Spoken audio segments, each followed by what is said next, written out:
Welcome to Summary Central, where big ideas become calm, useful conversations you can slip into your day. This is your 30-minute summary of The Psychology of Money by Morgan Housel. Money, Housel says, is less about IQ and more about how you behave when it matters most. A genius who loses control of their emotions can wreck their finances faster than a janitor who just saves steadily and waits. He kicks off with two unforgettable contrasts. One is a tech executive tossing gold coins into the ocean just because he can. The other is Ronald Reed, a janitor who quietly saved small amounts all his life and left behind over $8 million for charity. Same world, different results. Why? Because one understood behavior and the other didn't. Finance isn't physics, it's psychology. Formulas tell you what to do, but not how to stay calm when your portfolio drops 40% and your heart rate hits 160. So, this book isn't about how to get rich. It's about why people act the way they do with money and how those emotions shape their results. It's about humility, patience, fear, greed, and the invisible mental game behind every financial decision. Chapter 1, No One's Crazy. If you've ever looked at someone's financial decision and thought, that's insane, slow down, to them, it probably made perfect sense. Every person grows up in a different money reality. A kid who lived through inflation in the 1970s sees the world differently than a Gen Z investor raised during zero interest rates. Someone who watched their parents lose everything in 2008 will never see risk like someone who only saw the bull market that followed. Our experiences, not statistics, shape our beliefs. You might think someone buying lottery tickets is being foolish, but for someone who's felt stuck their entire life, that $2 ticket isn't a plan, it's hope in physical form. It's the one moment they can imagine a better future, even if it's mathematically doomed. Housel reminds us that personal finance is barely 2 generations old. Retirement accounts like the 401 were only created in 1978. Roth IRAs, 1998. We're all new to this.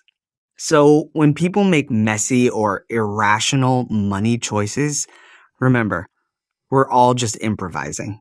No one's crazy. We're just working with our own version of the world. Chapter 2, Luck and Risk. Here's where humility comes in.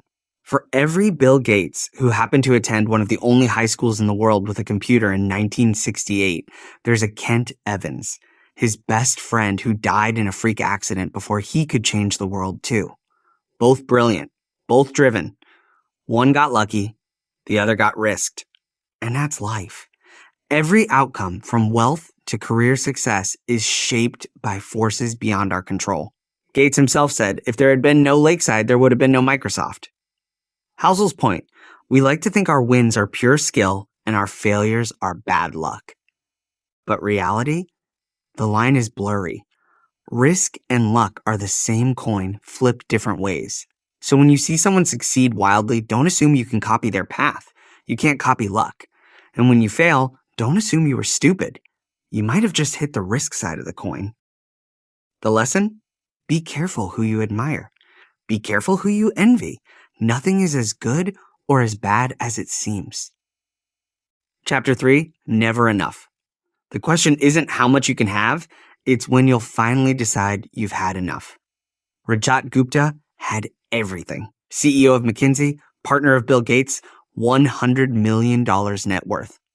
Then, wanting to be a billionaire, he risked everything for a few insider trades and lost it all. Bernie Madoff did the same. Already wealthy, but greedy for more.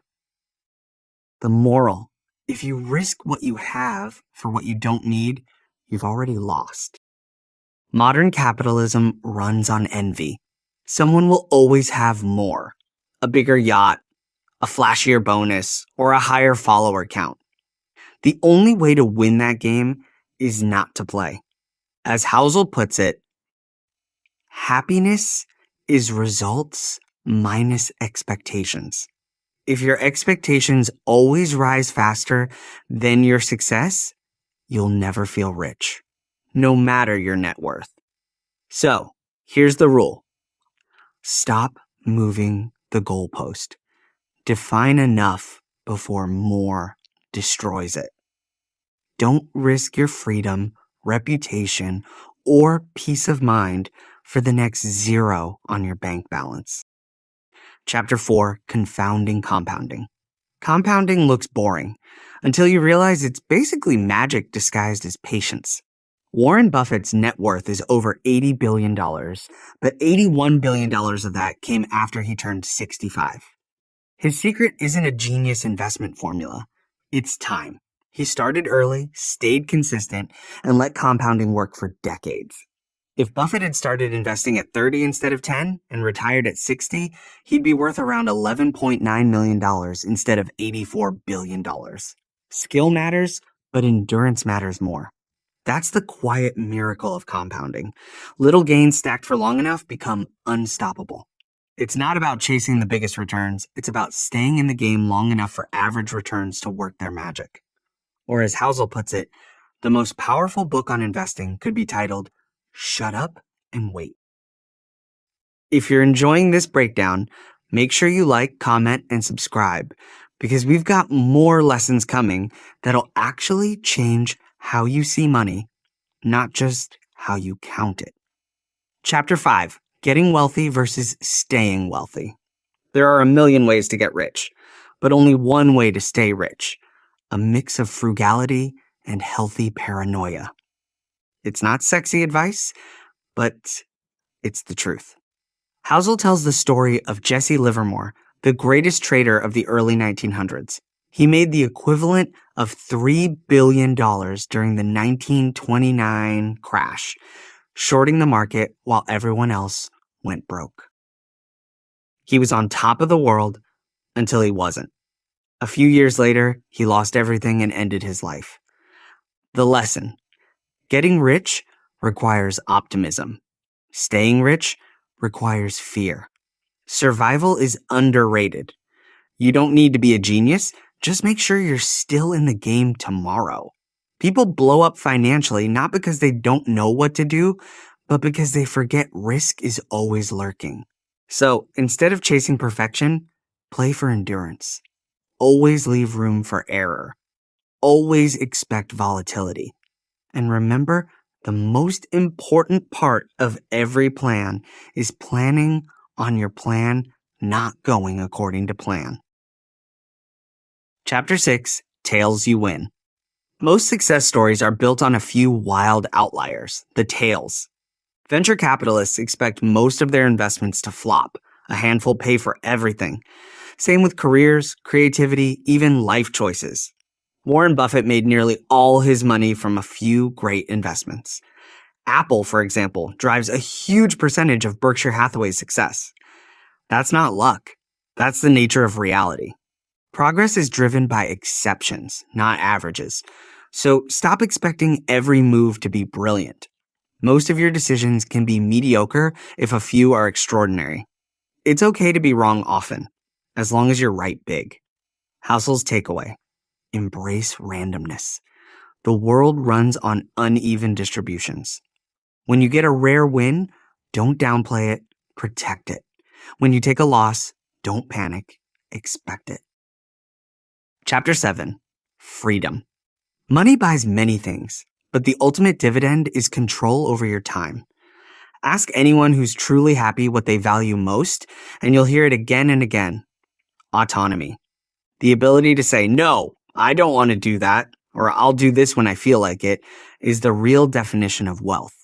People often chase money thinking it'll bring joy, but what they actually want is control. Freedom to wake up when they want.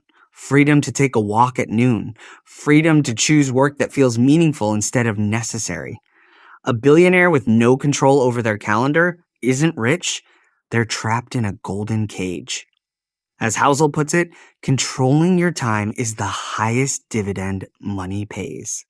So, before you aim for a higher income, ask, would this give me more freedom or just more stuff? If the answer is more stuff, you're missing the point. Chapter 8. The Man in the Car Paradox. Here's a paradox. When you see someone in a luxury car, you don't admire them, you imagine yourself in their place. Nobody says, "Wow, that person must be so smart and kind." They say, "Wow, if I had that car, people would think I'm cool." But here's the joke. Nobody's thinking about you either.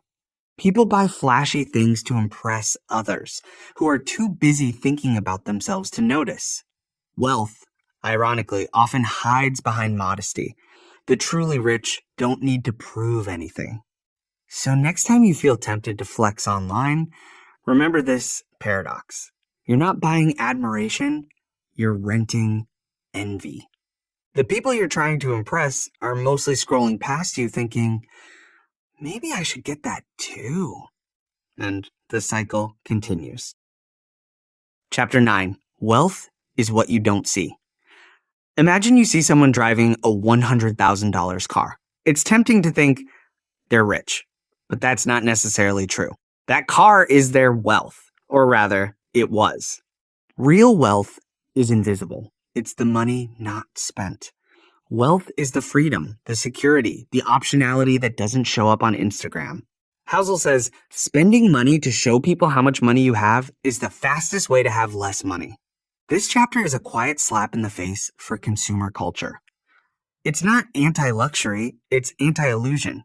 Having nice things isn't wrong, but if your goal is financial independence, every purchase should be measured against what it costs in freedom. The car depreciates. The admiration fades.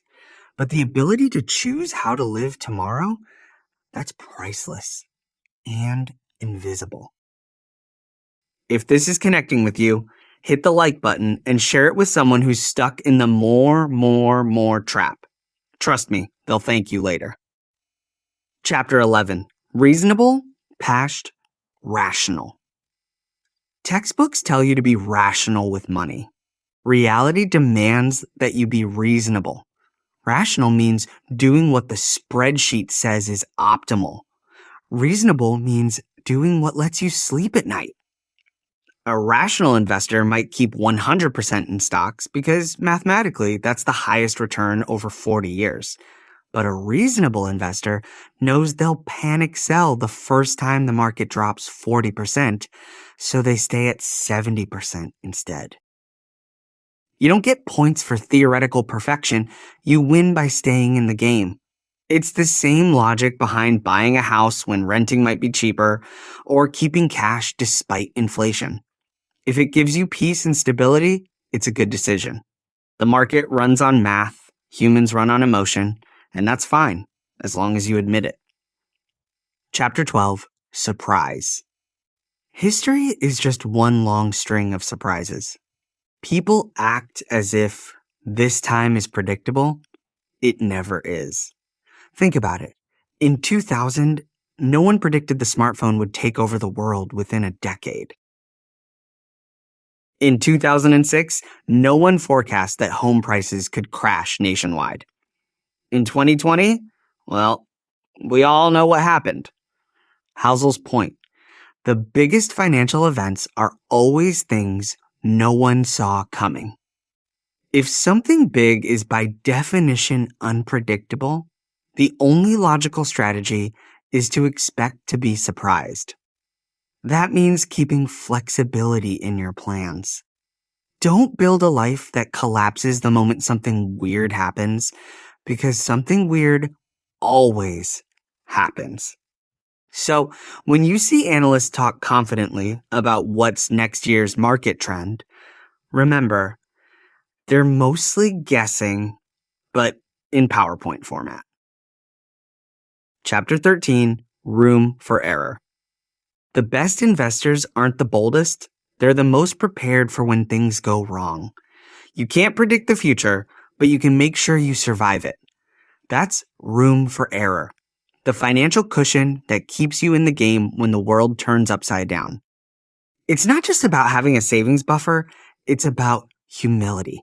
The belief that I might be wrong, so let me plan accordingly.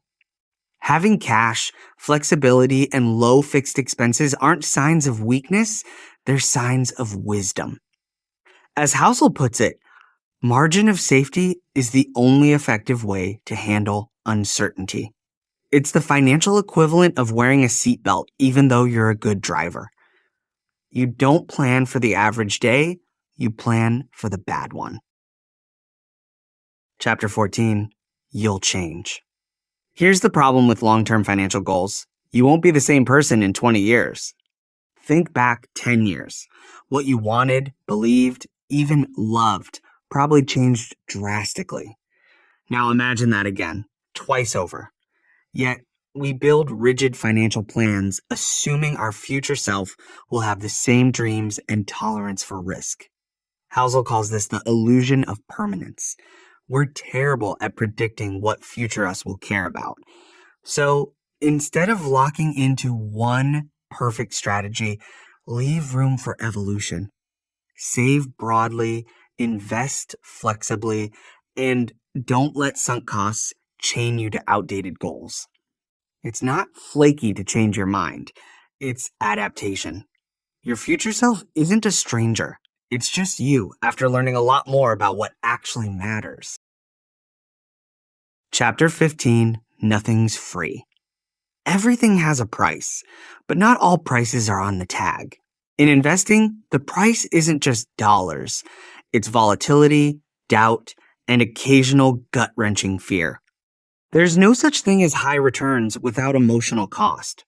When markets drop 30%, that's the bill arriving for the privilege of earning 10% a year long term.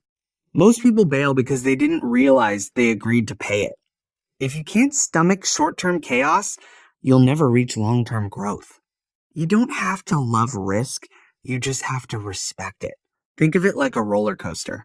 If you scream and jump off halfway, you miss the thrill of the ride and still end up dizzy. The market doesn't hand out free lunches, it hands out anxiety receipts. The trick is learning to keep them filed neatly in your mental drawer. If you're finding these insights relatable, hit that like button. Or better yet, tell me in the comments which of these chapters hit you hardest so far. Chapter 16, You and Me. Money means different things to different people. That's why financial arguments are usually pointless. Everyone's playing their own game. A day trader, a retiree, and a 25-year-old saving for a down payment are all watching the same stock ticker, but for totally different reasons. Yet they love to fight online as if there's one right move. Housel's reminder: never take advice from someone playing a different game than you. What makes sense for a hedge fund manager doesn't make sense for a teacher. What works for a 20-year-old YouTuber doesn't work for a 40-year-old parent. Money only works when it aligns with your goals, risk tolerance, and time horizon, not someone else's. So before you copy someone's perfect portfolio, ask, are we even playing the same sport? If not, ignore them. Chapter 17, The Seduction of Pessimism. Optimism sounds naive. Pessimism sounds smart. That's why bad news sells and why financial media always sounds like an alarm clock. Humans are wired to fear loss more than we celebrate gain. Losing $100 hurts about twice as much as gaining $100 feels good. So when someone predicts disaster, we listen. It feels safe.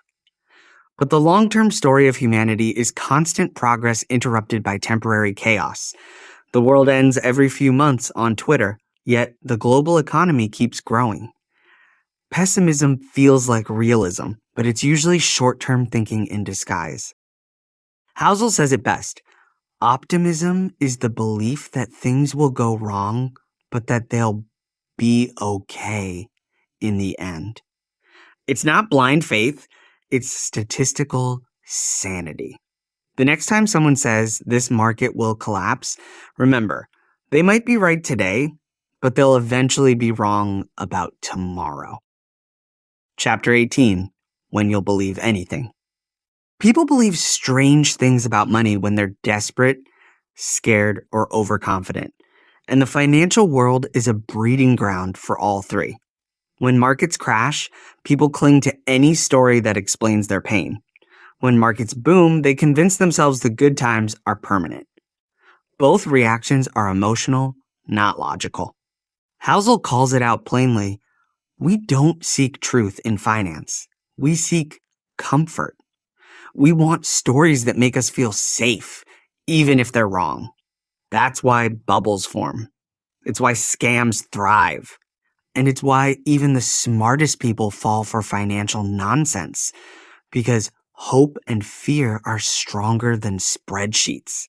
If a story promises certainty, especially in money, it's probably a sales pitch, not wisdom. Chapter 19, All Together Now. At this point, Housel ties everything up with a clean bow. His core message? You don't need to be brilliant to do well with money. You just need to avoid the big mistakes. Here's the highlight reel. Save money. Always. Even when you don't have a clear reason. Because opportunities love people who are ready. Respect luck and risk. Don't worship winners or shame losers. Manage your expectations, not just your income. Stay humble. You're never as smart as your best days or as dumb as your worst. Define enough, then protect it. If you can do those things, you'll do better than 90% of people.